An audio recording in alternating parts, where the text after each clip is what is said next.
প্রথমবারের মতো বাংলাদেশে আসছেন পবিত্র কাবা শরীফের সাবেক ইমাম ডক্টর শায়েখ হাসান বিন আব্দুল হামিদ বুখারী। জানা গেছে ১৬ জানুয়ারি ঢাকায় পৌঁছাবেন তিনি। আন্তর্জাতিক কিরাত সংস্থা বাংলাদেশের মহাসচিব শায়েখ সাদ সাইফুল্লাহ মাদানী বিষয়টি নিশ্চিত করে জানান, সফরের প্রথম দিন ১৭ জানুয়ারি ফেনীর রঘুনাথপুর দারুল উলুম মুহিউস সুন্নাহ মাদ্রাসার ১০ম আন্তর্জাতিক সম্মেলনে জুমার নামাজের ইমামতি করবেন ডক্টর বুখারী। জুমার নামাজের পর তিনি হেলিকপ্টার যোগে ঢাকায় ফিরে আসবেন। জাতীয় মসজিদ বায়তুল মোকাররমে অনুষ্ঠিত আন্তর্জাতিক সম্মেলনে অংশগ্রহণ করে জাতীয় মসজিদে মাগরিবের নামাজের ইমামতি করবেন।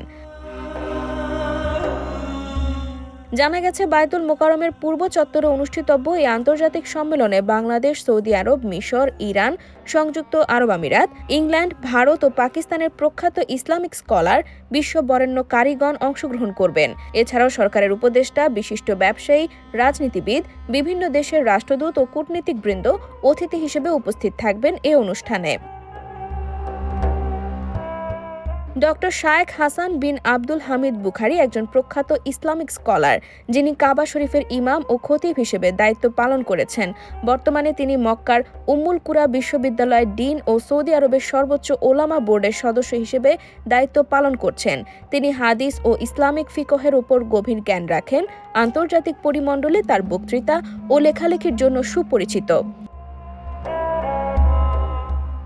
কর্মজীবনে তিনি শুরুতে ২০০০ সাল থেকে ২০০৩ সাল পর্যন্ত মসজিদ আল হারামাইন শরীফের অভ্যন্তরীণ একাডেমিক শিক্ষক ছিলেন।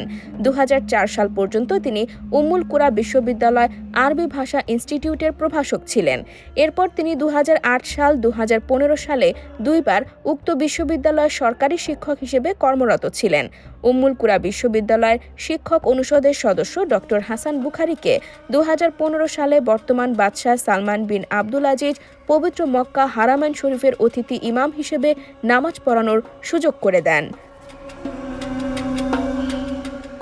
IBTV USA, new York.